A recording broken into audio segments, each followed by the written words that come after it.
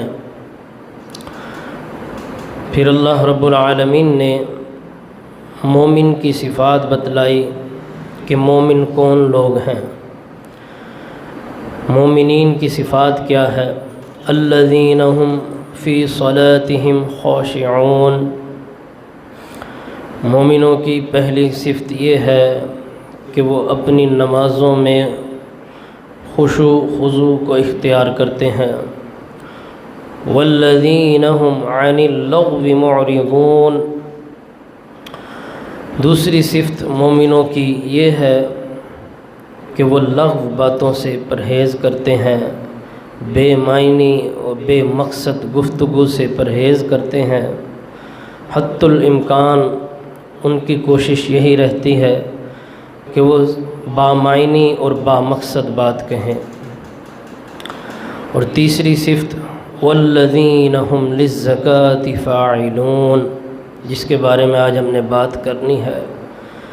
تیسری صفت ان کی یہ ہے کہ وہ صدقات و خیرات بھی کرتے ہیں، اس کا ایک ترجمہ یہ ہے، اور جو اکثر ترجمہ کرنے والوں نے اس کا ترجمہ کیا ہے، یہاں اس سے مراد زکوٰۃ نہیں بلکہ للزکاۃ فاعلون سے مراد وہ اپنے نفس کا تزکیہ کرتے ہیں، اپنے نفس کے تزکیے کا عمل کرتے ہیں، کیونکہ یہاں لفظ آیا ہے فاعلون، عمل کرنے والے ہیں، یعنی اپنے نفس کو صحیح کرنے کا عمل بار بار دہرانے والے لوگ۔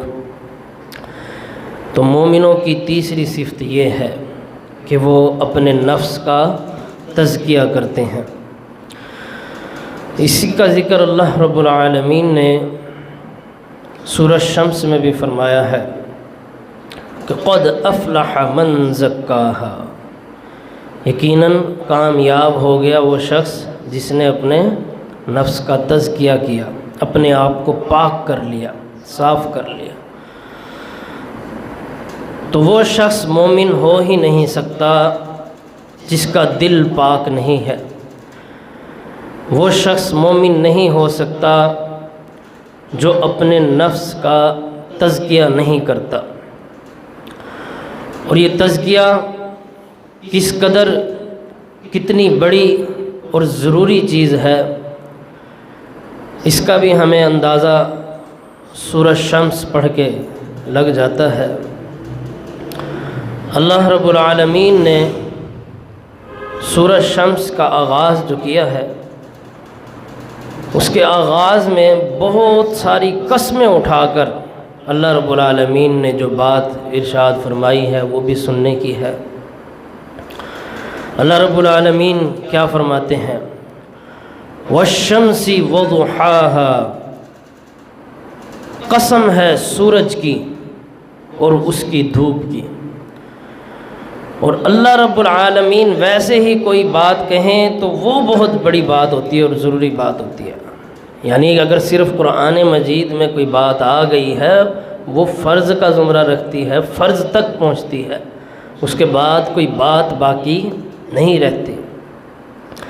لیکن اللہ رب العالمین ایک ایسی بات کہے جو قسم اٹھا کر فرمائے، اور ایک قسم نہیں، اللہ کئی قسمیں اٹھا کر جو بات کہے، اس کی اہمیت اللہ رب العالمین ہمیں بتانا چاہ رہے ہیں کہ کس قدر زیادہ ہے، اور وہ کس قدر ضروری چیز ہے کہ میں رب تعالیٰ کی ذات قسمیں اٹھا کر تمہیں وہ بات بتا رہا ہوں تاکہ تم اس چیز کی اہمیت تک پہنچو۔ والشمس وضحاها، قسم ہے سورج کی اور اس کی دھوپ کی، والقمر اذا تلاها، دوسری قسم، اور چاند کی قسم ہے جب وہ اس کے پیچھے آتا ہے۔ دونوں بہت بڑی قسمیں ہیں۔ سورج ہماری زمین سے 13 لاکھ گنا بڑا ہے، اللہ نے اس کی قسم اٹھائی۔ یہ پنکھا بند کر دو۔ والقمر اذا تلاہا، اور چاند کی قسم ہے جب وہ اس کے پیچھے آتا ہے۔ والنہار اذا جلاہا، اور دن کی قسم ہے جو سورج کو نمایاں کرنے والا ہے۔ دن کے وقت کی اللہ نے قسم اٹھائی۔ پھر فرمایا واللیل اذا یغشاہا، قسم ہے رات کی جب وہ ڈھانپ لی جاتی ہے، رات کے وقت کی جب وہ چھا جائے۔ والسماء وما بناہا، اور قسم ہے آسمان کی اور اس کے بنانے والے کی۔ آسمان کی قسم اٹھائی اللہ نے۔ والارض وما طحاہا، اور زمین کی قسم ہے اور اس کے ہموار کیے جانے کی قسم۔ بہت بڑی بڑی قسمیں ہیں، یعنی صرف زمین کو اللہ نے بنایا ہی نہیں، اسے ہموار بھی کیا ہے، رہنے کے قابل بھی کیا ہے۔ تو دیکھا جائے یہ بہت بڑی قسم ہے۔ والارض وما طحاہا، اور قسم ہے زمین کی اور اس کے ہموار کرنے کی۔ ونفس وما سواہا، قسم ہے نفس کی اور اسے درست بنانے والے کی۔ آخری قسم کون سی اٹھائی اللہ نے؟ نفس کی، جو انسان کے اندر ہے۔ ونفس وما سواہا، اور قسم ہے انسان کے نفس کی اور اس کو صحیح ٹھیک ٹھاک بنانے والے کی۔ پھر اللہ فرماتا ہے قد افلح من زکاہا، جس نے اسے پاک کیا وہ کامیاب ہو گیا۔ جس نے اپنے نفس کو پاک کر لیا وہ شخص کامیاب ہو گیا۔ تو اللہ نے اتنی ساری قسمیں اٹھا کر جو بات ہمیں سمجھائی ہے وہ یہ بات ہے کہ جو شخص بھی اپنے نفس کے خلاف جہاد کرتا ہے وہ کامیاب ہو جاتا ہے۔ قسمیں اٹھا کر اللہ نے یہ بات سمجھائی کہ جو شخص بھی اس کے خلاف مجاہدہ کرتا ہے، اس کے خلاف چلتا ہے، نفس سے جو خواہش نفس ہے اس کے خلاف اپنے قدم کو اٹھاتا ہے، آخر وہ کامیاب ہو کر رہے گا۔ عربی زبان میں تزکیے کے دو مطلب ہیں۔ تزکیہ نفس کا، تزکیہ عربی زبان میں ایک تزکیہ تو یہ ہے کہ انسان ترقی کرتا ہے اور اپنی روح کو سنوارتا ہے اور اپنے روح کو جتنا بہتر ہو سکے بہتر بناتا ہے، اپنے خیالات کو بہتر بناتا ہے، یعنی اس کا جو اندر ہے وہ اسے پاک کرتا ہے، اس کا جو نفس ہے اس کو پاکیزگی کی طرف لے کر جاتا ہے۔ دوسرے اس کے معنی ہے ظاہری صفائی ستھرائی، انسان غسل کو اختیار کرتا ہے، وضو کو اختیار کرتا ہے، اپنے ناخنوں کو کاٹتا ہے، اپنے بالوں کا خیال کرتا ہے، یعنی فطرتی جتنی چیزیں ہیں ان کو احتیاط سے لے کر چلتا ہے۔ تو یہ تزکیہ دونوں ہی معاملات کا بہت ضروری ہے۔ انسان کا جو نفس ہے وہ فطری طور پر اسے خواہشات کی طرف لگاتا ہے۔ انسان فطرتاً بہت سی اپنے اندر خواہشیں رکھتا ہے۔ انسان کے پاس لذت کی خواہش ہے اور یہ خواہشات بذات خود غلط نہیں ہیں، یعنی اگر کسی کو لذت چاہیے تو بذات خود یہ لذت اسے حاصل ہونا یہ غلط نہیں ہے، اس کو طلب کرنا لذت کی، کیونکہ اگر انسان کو لذت کا نہ پتہ ہو، خواہش کا نہ پتہ ہو تو وہ جنت کی طلب بھی کبھی نہیں کرے گا۔ تو انسان کے اندر اللہ نے رکھی ہیں خواہشات، رکھی ہے اللہ نے یہ چیز کہ وہ اپنی لذت کو پورا کرنا چاہتا ہے۔ لیکن جب انسان اپنی لذت کو، اپنی خواہش کو اس قدر بڑھا لیتا ہے کہ پھر وہ اللہ کے حدود کا بھی خیال نہیں رکھتا، وہاں وہ اپنے نفس کا بیڑا غرق کر دیتا ہے، وہاں وہ اپنے نفس کو اس مقام پر لے آتا ہے کہ پھر وہ رب کی بھی نہیں سنتا۔ اور پھر اس مقام پہ اللہ فرماتا ہے ارأیت من اتخذ الہہ ہوا، اے نبی علیہ السلام آپ نے اس شخص کو نہیں دیکھا جس نے اپنے خواہش نفس کو اپنا خدا بنا لیا ہے، یعنی ہر چیز پر اس نے جس کو مقدم رکھا وہ اس کا نفس، اس کی خواہش، اس کی لذت۔ افانت تکون علیہ وکیلا، اے نبی علیہ السلام کیا آپ ایسے کسی شخص پر وکیل بنیں گے جس نے اپنے خواہش نفس کو خدا بنا لیا ہو؟ تو اپنے نفس کی پاکیزگی بے حد ضروری چیز ہے۔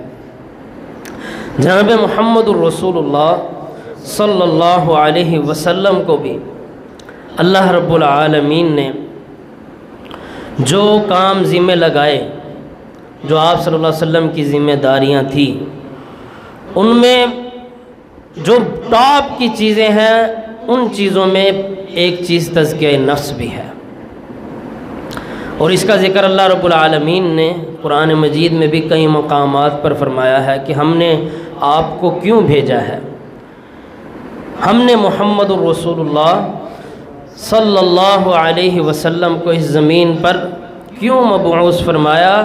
اے نبی علیہ السلام ہم نے آپ کو بھیجا وَيُزَكِّيهِمْ وَيُعَلِّمُهُمُ الْكِتَابَ وَالْحِكْمَةَ، بلکہ کئی مقامات پر اللہ نے قرآن و حدیث حکمت سے بھی پہلے جس چیز کا ذکر فرمایا وہ یہ تزکیہ نفس ہے، اندر کی پاکیزگی ہے، طہارت ہے، کہ آپ تاکہ ان لوگوں کا تزکیہ کریں، ان کے رخ کو صحیح موڑ پر موڑیں، اس چیز کے لیے ہم نے آپ کو بھیجا۔ وَيُزَكِّيهِمْ، تاکہ آپ ان کا تزکیہ کریں، تزکیہ نفس، وَيُعَلِّمُهُمُ الْكِتَابَ وَالْحِكْمَةَ، اور آپ انہیں قرآن کا علم دیں اور حکمت کا، حدیث کا علم بھی دیں۔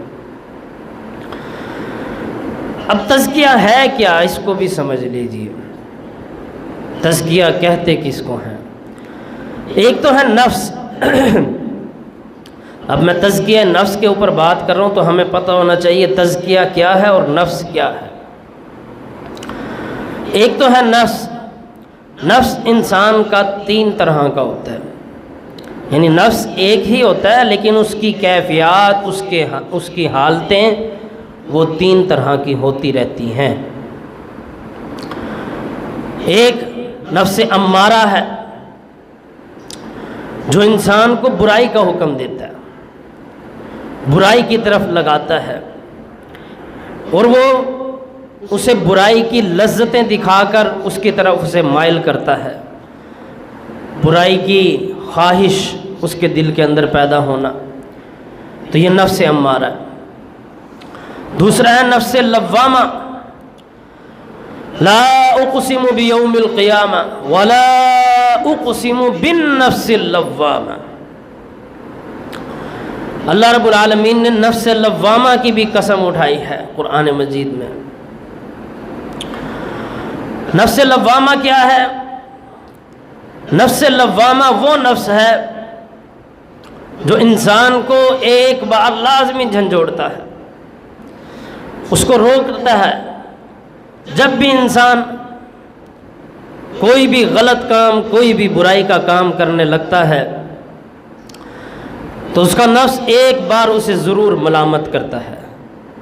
یہ نفس لوامہ ملامت کرنے والا نفس ہے، ایک بار انسان کے دل میں کھٹکا ضرور پیدا ہوتا ہے کہ یہ کام غلط ہے، پھر اس کے بعد انسان کی اپنی مرضی ہوتی ہے وہ کام وہ کر جائے یا اس کام سے رک جائے۔ نفس ایک بار ضرور ملامت کرتا ہے۔ اس لیے آپ صلی اللہ علیہ وسلم کا بھی فرمان ہے کہ جو چیز تیرے دل میں کھٹکے اسے چھوڑ دے، یعنی پھر وہ تجھے گناہ کی طرف لے جائے گی۔ شکوک و شبہات والا کام نہیں کرنا۔ اسی طرح حضرت عائشہ رضی اللہ تعالی عنہ فرماتی ہیں کہ محمد رسول اللہ صلی اللہ علیہ وسلم کا یہ مزاج تھا، جب آپ کے سامنے دو کام ہوتے، ایک مشکل اور ایک آسان، تو آپ صلی اللہ علیہ وسلم کا یہ معمول تھا کہ آپ آسان کام کو ترجیح دیتے، آپ پہلے آسان کام کرتے۔ لیکن کچھ لوگوں کو شوق ہوتا ہے پنگے لینے کا، کرنا ہے تو مشکل کرنا ہے، لیکن رسول اللہ صلی اللہ علیہ وسلم آسانی کو اختیار کیا کرتے۔ تو یہ نفس لوامہ جو ہے یہ انسان کو ایک بار جھنجھوڑتا ہے، ایک بار کہتا ہے کہ یہ کام غلط ہے، اور یہ فطرتاً ہر انسان کے اندر یہ چیز رکھ دی گئی ہے، چاہے وہ کوئی مسلمان ہے یا غیر مسلم ہے، ایک بار اس کا نفس اسے ملامت کرتا ہی کرتا ہے، کوئی بھی اگر وہ غلط کام کرنے جا رہا ہے۔ ہاں یہ ہوتا ہے کہ جب وہ اس غلط کام کو اپنے نفس کے خلاف جا کر کرتا چلا جاتا ہے، آخر اس کا نفس بھی اسے ملامت کرنا چھوڑ دیتا ہے، کیونکہ اس وقت تک اس کے دل پر مہر لگ چکی ہوتی ہے۔ اب وہ حیا سے خالی انسان بن جاتا ہے۔ اسی لیے رسول اللہ صلی اللہ علیہ وسلم کا اس بارے میں بھی فرمان ہے۔ آپ صلی اللہ علیہ وسلم نے فرمایا کہ جس شخص میں حیا نہیں وہ جو چاہے کرتا پھرے، یعنی جب حیا ہی اندر سے نکل گئی اب تو چاہے جو مرضی کرے۔ پھر اسی طرح آپ صلی اللہ علیہ وسلم کا فرمان ہے صحیح بخاری اور صحیح مسلم میں، آپ صلی اللہ علیہ وسلم فرماتے ہیں حیا اور ایمان ایک ساتھ ہے۔ انسان کے دل سے ایک چیز نکلتی ہے تو دوسری خود بخود دور چلی جاتی ہے۔ جب حیا نہیں رہی تو انسان کے پاس ایمان بھی نہیں ہو سکتا، اور اگر ایمان نہیں ہے تو حیا بھی نہیں ہو سکتی۔ یہ دونوں چیزیں ایک ساتھ ہیں، جب ایک جاتی ہے تو دوسری بھی چلی جاتی ہے۔ تو ایک یہ نفس لوامہ شروعات میں لازماً ملامت کرتا ہے کہ یہ کام غلط ہے غلط ہے غلط ہے، لیکن انسان جب اپنے ضمیر کو بھی اس کا گلا گھونٹ کر وہ کام کر بیٹھتا ہے، آخر پھر جب وہ کرتا چلا جاتا ہے اس غلط کام کو، جب وہ نماز چھوڑتا رہتا ہے، جب وہ زنا کرتا رہتا ہے، جب وہ شراب پیتا رہتا ہے، جب وہ چوری کرتا رہتا ہے، جب وہ فراڈ اور دھوکے بازی کرتا رہتا ہے، جب وہ داڑھی منڈواتا رہتا ہے، جب وہ مستقل مسلسل اس گناہ کو اپنا معمول بنا لیتا ہے، آخر کار اس کا ضمیر بھی اسے ملامت کرنا چھوڑ دیتا ہے، اور انسان یہ سمجھتا ہے کہ یہ کام ٹھیک ہے، حرج ہی کیا ہو گیا، کچھ نہیں ہوتا، او نہیں جی اتنا تو چلتا ہے، ملامت کرنا چھوڑ دی نفس نے۔ تیسرا نفس مطمئنہ، یا ایتھا النفس المطمئنہ ارجعی الی ربک راضیۃ مرضیہ فادخلی فی عبادی وادخلی جنتی۔ اے مطمئن نفس، یہ نفس مطمئنہ وہ ہے جو رب کی فرما برداری میں لگا رہتا ہے۔ یہ نفس مطمئنہ وہ ہے کہ اپنی خواہش نفس کو نہیں دیکھتا بلکہ اسلام کے دائرے کو دیکھتا ہے، شریعت کو دیکھ کے چلتا ہے۔ یا ایتھا النفس المطمئنہ، اس نفس کو کہا جائے گا قیامت کے دن، اے مطمئن نفس، ارجعی الی ربک راضیۃ مرضیہ، چل اپنے رب کی طرف دوڑ، تیرا رب تجھ سے راضی ہے، تو اپنے رب سے راضی ہے۔ فادخلی فی عبادی، داخل ہو جا میرے نیکوکار بندوں کے اندر، وادخلی جنتی، اور داخل ہو جا میری جنت میں۔ یہ نفس مطمئنہ۔ تو ایک نفس امارہ جو انسان کو برائی کا حکم دیتا ہے، نفس لوامہ جو انسان کو جھنجھوڑتا ہے، ملامت کرتا ہے، اور ایک نفس مطمئنہ ہے جو رب کی فرما برداری میں اپنی زندگی گزارتا ہے۔ تو یہ تو ہے نفس کی کیفیات، نفس کی اقسام۔ اب یہ تزکیہ نفس کیا ہے، جس کا ذکر یہاں اللہ نے مومنوں کی صفات میں کیا ہے کہ مومن کی ایک صفت کیا ہے، قد افلح من زکاہا، کامیاب ہو گیا وہ شخص جس نے اپنے نفس کا تزکیہ کیا۔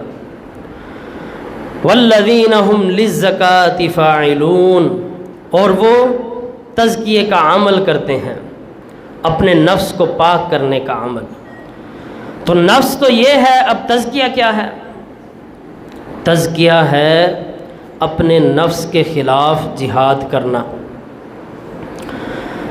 تزکیہ یہ ہے، مثال کے طور پر آپ نے کوئی پھول کا کوئی ایسا بیج بویا ہے جس سے آپ کا خوبصورت پھول ابھرنا شروع ہوا ہے زمین سے، اب اس کے ارد گرد بہت سی جھاڑیاں اگنا شروع ہو گئی ہیں۔ اب آپ دیکھتے ہیں کہ میرے پھول کو نقصان ہوگا اگر ان جھاڑیوں نے اس کو سارا اپنے گھیرے میں لے لیا، اور اس کو ہوا بھی نہیں لگے گی، اور یہ پھول نکھرے گا بھی نہیں، ویسا پیدا نہیں ہوگا جیسا میں چاہ رہا ہوں۔ آپ کیا کریں گے؟ کینچی لے کر یا پھر اس گھاس کو سارے کو جڑ سے اکھاڑ دیں گے، ختم کرنے کی کوشش کریں گے اپنے اس پھول کو بچانے کے لیے۔ تو تزکیہ یہ ہے کہ انسان اللہ کی عبادات کر رہا ہوتا ہے، جنت کے قریب جانے کی کوشش کر رہا ہوتا ہے، اور اس کے راستے میں جتنی برائیاں آتی ہیں، جتنی غلط چیزیں آتی ہیں، جتنی خواہشات پر اس کا نفس اسے ابھارتا ہے، یہ ان خواہشات کا وہیں گلا گھونٹ دیتا ہے اور اپنی جنت کی طرف راغب رہتا ہے۔ یہ ہے اپنے نفس کا تزکیہ کرنا، اور اللہ فرماتا ہے یہ مومن لوگ ہی ہیں جو کرتے ہیں، یہ وہی لوگ ہیں جو کامیاب ہونے والے ہیں، اپنے نفس کا یہ تزکیہ کرتے ہیں۔ تو انسان کے اندر بہت ساری خواہشات پیدا ہوتی ہیں۔ بہت سے لوگ ہیں وہ قرآن و حدیث کا علم بھی رکھتے ہیں، انہیں مسئلے کا صحیح اور غلط کا بھی پتہ ہوتا ہے کہ یہ کام غلط ہے اور یہ صحیح ہے، لیکن جو چیز ان کے بیچ میں آتی ہے، جو ان کے آڑے آ جاتی ہے، وہ ان کا نفس ہے۔ ان کا نفس ان کو کہتا ہے کہ چل یار ٹھیک ہے، ہو جائے گا، کوئی مسئلہ نہیں ہے۔ وہ ہیلے تلاش کرتے ہیں، وہ بہانے تلاش کرتے ہیں، وہ جھوٹ بولتے ہیں، وہ کہتے ہیں کہ یار جھوٹ تو چلتا ہی ہے، اس کے بغیر تو گزارا نہیں ہے۔ وہ داڑھی کٹواتے ہیں تو وہ کہتے ہیں کہ دین میں داڑھی ہے، داڑھی میں دین تو نہیں ہے نا۔ وہ نماز چھوڑتے ہیں تو وہ کہتے ہیں کہ ہم نماز کے منکر تو نہیں ہے نا۔ وہ کوئی بھی برائی کا کام کرتے ہیں تو وہ اس کے لیے ہیلا تلاش کر کے اسے کر گزرتے ہیں۔ ہر شخص اسی کام پہ لگا ہوا ہے۔ یہ وہ لوگ ہیں جو اپنے نفس کے غلام ہیں، اپنی خواہشات کے غلام ہیں، اور یہی غلطی اس کو 100 گنا بڑھا لیجئے تو یہ غلطی تھی یہود کے اندر، یہودیوں کے اندر یہ غلطی پائی جاتی۔ یہودی اچھی طرح سے جانتے تھے یہ اللہ کا کلام ہے، اور اللہ رب العالمین قرآن مجید میں ارشاد فرماتے ہیں یہ محمد رسول اللہ صلی اللہ علیہ وسلم کو ایسے ہی پہچانتے ہیں جیسے اپنے بچوں کو جانتے ہیں، جیسے انہیں یہ شک نہیں ہو سکتا کہ یہ میرا بیٹا ہے، ایسے ہی انہیں یہ شک بھی نہیں ہے کہ یہ محمد رسول اللہ صلی اللہ علیہ وسلم ہے۔ یہ اچھی طرح جانتے ہیں، اتنا یقین ہے جتنا انہیں اپنے اولاد اگر ان کی کھڑی کر دی جائے سامنے، جتنا انہیں اپنی اولاد پر یقین ہے کہ یہ میرا ہی بچہ ہے، اسی طرح انہیں یہ بھی یقین ہے کہ یہ محمد صلی اللہ علیہ وسلم اللہ کے رسول ہیں۔ اس کے باوجود نہیں مانتے تھے بات، اور صرف آپ صلی اللہ علیہ وسلم کے ساتھ نہیں، پچھلے انبیاء کے ساتھ بھی یہی کیا۔ کیوں کیا؟ کیا ان کو اللہ کی کتاب کا علم نہیں تھا؟ تھا۔ کیا انہیں حدیث کا علم نہیں تھا؟ تھا۔ کیا نبی نے انہیں بتلایا نہیں بتلایا؟ کیا صحیح اور غلط کا فرق معلوم نہیں تھا؟ سب پتہ تھا، سب کچھ۔ جہاں سے مار کھائی وہ تھا اپنا نفس، اپنے نفس کو خدا بنا لیا، ہیلے بہانے بنائے، حرام کردہ چیزوں کو انہوں نے ہیلے بہانوں کے ساتھ اپنے لیے حلال قرار دے لیا۔ اللہ نے ایک دن مچھلی پکڑنے سے منع کیا تو انہوں نے ہیلے بہانے سے مچھلیاں بھی پکڑنا شروع کر دی اور اپنے لیے اس کو صحیح سمجھنا شروع کر دیا۔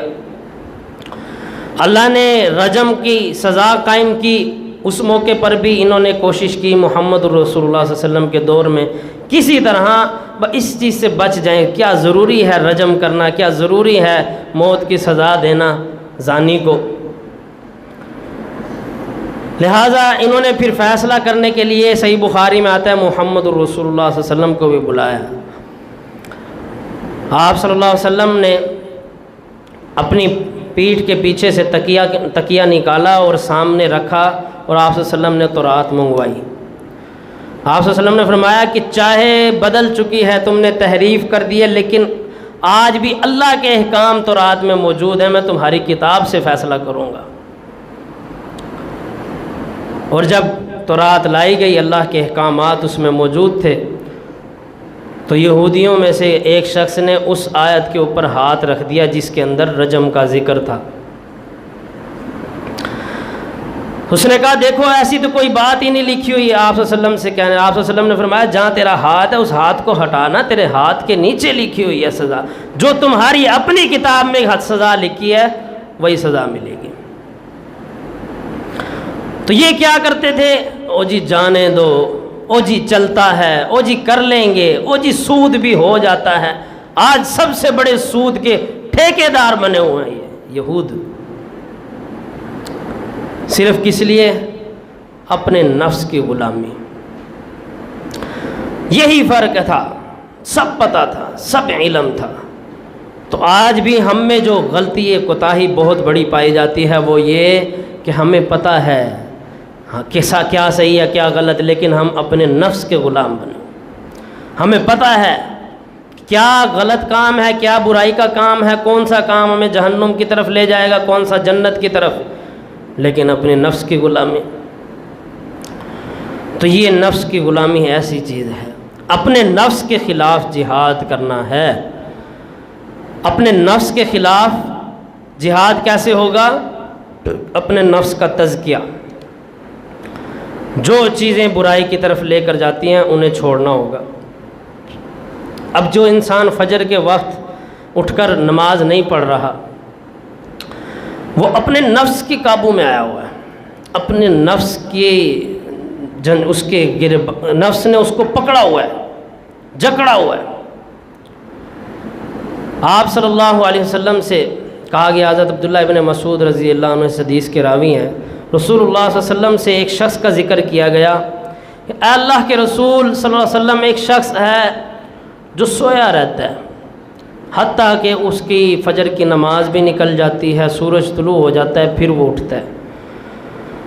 آپ صلی اللہ علیہ وسلم نے فرمایا اس کے کان میں شیطان پیشاب کر کے چلا جاتا ہے، اس کے کان میں شیطان پیشاب کر جاتا ہے، اور پھر یہ اٹھتا ہے، پھر اس کی بیماریاں، پھر اس کی سستیاں، پھر اس کی کوتاہیاں، پھر اس کی ضلالت، پھر اس کی گھر کی تباہی، یہ ساری چیزیں شروع۔ کام کہاں سے شروع ہوا تھا؟ اپنے نفس سے۔ کوئی نہیں جی سو جا، ابھی بڑا وقت باقی ہے۔ تو یہ نفس کی غلامی ایسی چیز ہے، یہ انسان کو برباد کر کے رکھ دیتی ہے۔ اپنے نفس کو غلام بنائیں، رب کا، اللہ کا غلام بنائیں۔ جو سورۃ توبہ میں اللہ رب العالمین فرماتے ہیں کہ جو مومن حضرات ہیں انہوں نے اپنے مالوں کا بھی، جو ان کے پاس مال ہے، اور اپنی جان کا بھی سودا کر رکھا ہے اللہ کے ساتھ، کہ وہ اپنی جان بھی دیں گے، اپنا مال بھی دیں گے، پھر اللہ سے جنت لیں گے۔ یہ مومن کی صفت ہے۔ لیکن ہم اپنے نفس کے غلام ہیں۔ اب تزکیہ نفس کیسے کرے انسان؟ اپنے نفس کے خلاف جہاد کیسے کرے؟ تو یہ بات تو ہمیں سمجھ آ گئی کہ تزکیہ نفس کیا ہے، لیکن اب تزکیہ نفس کرنا کیسے ہے، اور یہ بھی ہم سمجھ چکے ہیں کس قدر ضروری، کئی جگہ قرآن مجید میں اللہ نے قرآن و حدیث سے پہلے جس چیز کا ذکر فرمایا وہ تزکیہ ہے، وَيُزَكِّيهِمْ وَيُعَلِّمُهُمُ الْكِتَابَ وَالْحِكْمَةَ، یہ اس قدر ضروری چیز ہے۔ تو سب سے پہلی چیز اپنے نفس کا تزکیہ کرنے کے لیے جو ضروری ہے وہ ہے اللہ رب العالمین سے دعا، کیونکہ اللہ کی توفیق کے بغیر کوئی اپنے نفس کو پاک نہیں کر سکتا۔ اہدنا الصراط المستقیم، اللہ سے ہدایت کی دعا مانگنا ہر نماز میں۔ تو سب سے پہلی چیز ہے اللہ سے رو رو کر گڑ گڑا کر، اے اللہ مجھے میرے نفس کے تابع نہ کر، اے اللہ مجھے میری خواہشات کے تابع نہ کر۔ محمد الرسول اللہ صلی اللہ علیہ وسلم سے بھی ایسی دعائیں ملتی ہیں، آپ صلی اللہ علیہ وسلم خصوصاً اپنے نفس کے لیے اللہ سے دعائیں مانگتے تھے، اللہ مجھے اپنے نفس کے تابع نہ کرنا، کیونکہ جو شخص اپنے نفس کے تابع ہو جاتا ہے وہ گمراہی کی طرف شروع۔ تو آپ صلی اللہ علیہ وسلم اپنے تزکیہ نفس کے لیے رب سے دعائیں مانگا کرتے تھے، اے اللہ میرے نفس کو پاک فرما۔ تو سب سے پہلی چیز ہے اپنے رب سے دعا مانگنا، کیونکہ کوئی کام بھی اللہ کی مرضی کے بنا نہیں ہوتا۔ تو سب سے پہلے اللہ کی مدد شامل حال ہونا بے حد ضروری ہے، اس کے بغیر انسان صرف اور صرف اپنی کوشش سے اپنے نفس کو پاک نہیں کر سکتا۔ اسی طرح دوسری چیز اپنے نفس کو پاک کرنے کے لیے وہ ہے کسی عالم دین کے تابع ہونا، ایسے شخص کے تابع ہونا جو خود قرآن و حدیث پر عمل کرنے والا ہو، قرآن و حدیث کو جاننے والا ہو، اور جو خود تزکیہ کرنے والا ہو اپنے نفس کا۔ ایسے عالم دین، ایسے متقی لوگوں کے ساتھ جڑنا اور ان کی صحبت اختیار کرنا، اس چیز سے انسان اپنے نفس کا تزکیہ کر سکتا ہے، کیونکہ انسان جیسے ماحول میں رہتا ہے، جیسی صحبت اختیار کرتا ہے وہ ویسا ہوتا چلا جاتا ہے۔ جب وہ جھوٹوں میں رہتا ہے جھوٹ بولتا ہے، حرام خوروں میں رہتا ہے حرام کمائی کرتا ہے، جب وہ زنا کرنے والے لوگوں میں رہتا ہے تو اسی طرح کا ہو جاتا ہے، جب وہ اچھے دوستوں میں رہتا ہے وہ اپنے دوستوں سے صحبت اختیار کرتا ہے، دوستوں سے لیتا ہے وہ چیزیں جو وہ کر رہے ہوتے ہیں۔ جس چیز کی لالچ دوست کو ہوتی ہے اسے بھی وہی چیز کی لالچ ہونا شروع ہو جاتی ہے کہ یار میرا دوست یہ کر رہا ہے میں بھی یہ کروں۔ اس لیے تزکیہ نفس کے لیے ضروری ہے کہ انسان کی صحبت بھی اچھی ہو کسی عالم دین کے ساتھ۔ یہ تزکیہ نفس نہیں ہے جو یہ جھوم رہے ہیں، ناچ رہے ہیں، ورد میں لگے ہوئے ہیں، اللہ ہو کی تسبیحیں چل رہی ہیں، گردنوں کو ہلا رہے ہیں، یہ بھی ساری چیزیں یہ کہتے ہیں ہم اس لیے کر رہے ہیں کہ ہم اپنے نفس کو پاک کر لیں۔ تو یہ چیزیں نہیں، بلکہ کیا ہے کسی عالم دین اچھے انسان کی صحبت اختیار کرنا۔ اور یہی کام کیا تھا صحابہ کرام رضوان اللہ علیہ مجمعین نے کہ وہ محمد الرسول اللہ صلی اللہ علیہ وسلم کے پاس جایا کرتے، جب کوئی پریشانی آئی، جب کوئی غم آیا، ہمارے اوپر پریشانی اور غم آتی ہیں تو ہم خود ہی کھڑے ہو جاتے ہیں، جھگڑنا، لڑائی کرنا، گالم گلوچ۔ اور صحابہ کرام رضوان اللہ علیہ مجمعین پہ کوئی پریشانی آتی فوراً کہاں جاتے؟ محمد الرسول اللہ صلی اللہ علیہ وسلم کے پاس۔ اب اس موقع پہ ہمیں کیا کرنا چاہیے؟ تو اچھائی کا ماحول ہو یا برائی کا، قرآن و حدیث کی طرف رجوع کرنا، اچھے حالات ہیں یا برے۔ تو آپ صلی اللہ علیہ وسلم یہی کیا کرتے تھے، صحابہ کرام رضوان اللہ علیہ مجمعین کا تزکیہ کیا کرتے تھے، اتنا تزکیہ کیا، اتنا تزکیہ کیا۔ اب آپ خود اندازہ لگائیں کس قدر رسول اللہ صلی اللہ علیہ وسلم نے لوگوں کے دلوں کو پاک کیا ہوگا کہ ایک شخص جو اس قدر ظالم ہے کہ اپنی ہی سگی بیٹی کو زمین میں زندہ درگور کر سکتا ہے، اور وہ گڑھا کھود کر زندہ درگور کر دیتا ہے۔ لیکن اب جب تزکیہ نفس ہو گیا، ایمان لے آیا، رسول اللہ صلی اللہ علیہ وسلم نے اس کے دل کو پاکیزگی کی طرف مائل کر دیا، اب وہ روئے جا رہا ہے، روئے جا رہا ہے، روئے جا رہا ہے۔ یہ تھا برائی سے اچھائی تک کا سفر، برے نفس سے تزکیہ نفس تک کا سفر جو محمد رسول اللہ صلی اللہ علیہ وسلم نے طے کروایا، بڑے بڑے بدلے پھر، اور اسی چیز کی ضرورت آج ہمارے ماحول میں ہے۔ تیسری چیز جس سے انسان اپنے نفس کو پاک کر سکتا ہے وہ ہے انسان نے خود کوشش کرنی ہے اپنے نفس کو پاک کرنے کی، کہ میرے اندر کون کون سی برائیاں ہیں ان کو مائنس کرنا شروع کر دے، دور کرنا شروع کر دے۔ روز اپنے نفس کا محاسبہ کرے، جائزہ لے کہ آج میں نے کیا غلط کام کیے، کیا صحیح کیے، اپنے نفس کو پاکیزگی کی طرف لے کر جاتا جائے، کیونکہ اس کا ذکر بھی اللہ رب العالمین نے قرآن مجید میں فرمایا، قد افلح من زکاہا، یقیناً وہ کامیاب ہو گیا جو اپنا تزکیہ نفس کرتا ہے، یعنی خود وہ کوشش کرتا ہے۔ تو تیسری چیز ہے کہ انسان خود کوشش کرے اپنے نفس کو پاک کرنے کی۔ اور چوتھی چیز ہے آخرت کی یاد۔ قرآن مجید کی ایسی صورتیں پڑھیں جن میں آخرت کا ذکر ہے۔ جب انسان آخرت کو یاد کرتا ہے تب بھی وہ اپنے نفس کو پاکیزگی کی طرف لے جاتا ہے۔ یاد رکھیں یہ چیزیں کھانے پینے سے نہیں ہوتا یہ کام۔ یہ جو جسم ہے نا ہمارا 5 فٹ کا 6 فٹ کا، یہ اللہ نے مٹی سے بنایا ہے، اور اس کی خوراک بھی مٹی سے پیدا کی ہے نا، مٹی سے ہی سب کچھ، سبزیاں، پھل، فروٹس، اور حتیٰ کہ جو پانی ہے ان سب کو ہضم کرنے کے لیے وہ بھی اسی زمین سے نکل رہا ہے فلٹر ہو کے۔ لیکن یہ جو جس نفس کی بات ہو رہی ہے، اندر کی جان جو نہ کسی کو نظر آتی ہے لیکن سارا کردار نبھانے والی یہی جان ہے، یہی نفس ہے، جو نکل جائے تو انسان کا یہ جسم بھی مردہ ہو جاتا ہے۔ یہ نفس مٹی سے نہیں بنا ہوا، یہ نفس آیا رب کے پاس سے، اللہ کے پاس، تو اس کی غذا بھی اللہ نے آسمان سے ہی اتاری ہے، اللہ کی طرف سے ہی آئی ہے، اور وہ غذا ہے رب کا کلام قرآن مجید۔ قرآن مجید میں ایسی صورتیں پڑھیں جس میں آخرت کا ذکر ہوا ہے تو انسان کا نفس وہ تزکیے کی طرف چل پڑتا ہے۔ تو 5ویں چیز ہے نماز کو قائم کرے۔ جو شخص نماز کو قائم کرتا ہے وہ برائیوں سے بچنا شروع ہو جاتا ہے۔ اس کا ذکر بھی اللہ رب العالمین نے قرآن مجید میں فرمایا ہے۔ 21ویں پارے کی شروعات میں اللہ فرماتا ہے ان الصلاۃ تنہی عن الفحشاء والمنکر،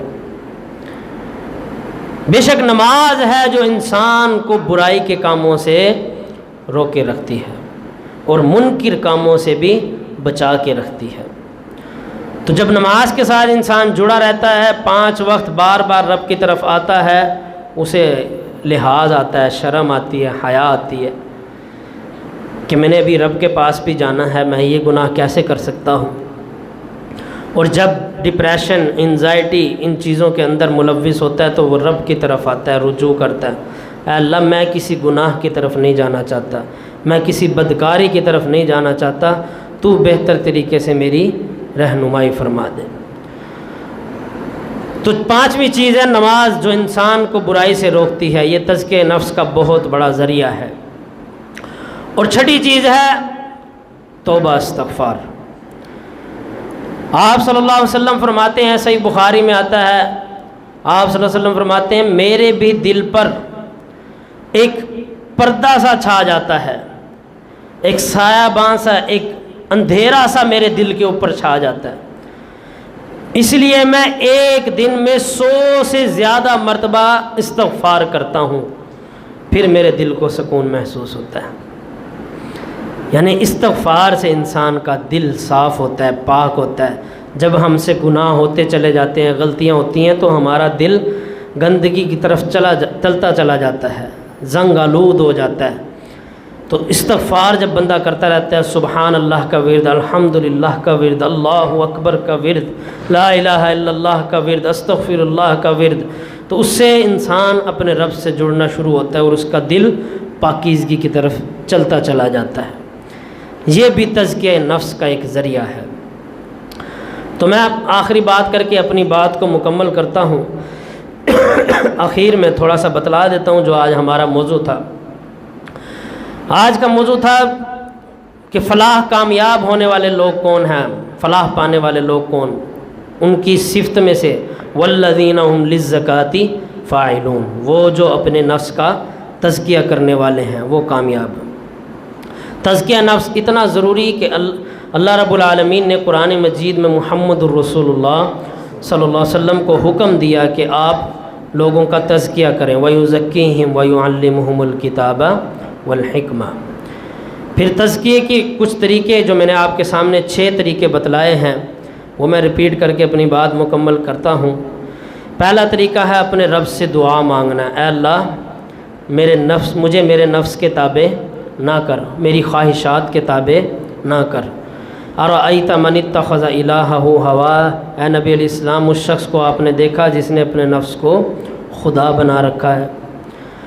دوسری چیز، بچنے کے لیے کسی عالم دین کی صحبت اختیار کریں، اس کے تابع ہوں، اس سے پوچھ کے چلیں، جسے خود بھی شریعت کا پتہ ہو۔ کسی ملنگ کو یا کسی پیر کو یا کسی موٹی موٹی تسبیحوں والے کو اور جس کے جسم پہ قمیض بھی نہ ہو اور کسی درخت کے نیچے میل کچیل والا، ایسا بندہ نہیں ہونا چاہیے، وہ جو خود شریعت پہ عمل کرنے والا ہو، خود اپنے نفس کا تزکیہ کرنے والا۔ تیسری چیز ہے خود اپنے نفس کا تزکیہ کرنا، کوشش کرنا، محنت کرنا۔ اس کا ذکر بھی قرآن میں قد افلح من زکاہا، کامیاب ہو گئے جو اپنے نفس کا تزکیہ کرتے ہیں۔ اور چوتھی چیز آخرت کو یاد کرنا قرآن کی صورتوں کے ذریعے سے۔ پانچویں چیز ہے نماز کو قائم کرنا، یہ بھی انسان کے نفس کے تزکیے کا ایک ذریعہ ہے۔ اور چھٹی چیز ہے اپنے رب سے توبہ استغفار کرنا۔ اللہ رب العالمین سے دعا اللہ رب العالمین حق بات کو سمجھ کر مجھے بھی اور آپ بھائیوں کو بھی عمل کی توفیق عطا فرمائے۔ وآخر دعوانا الحمد للہ رب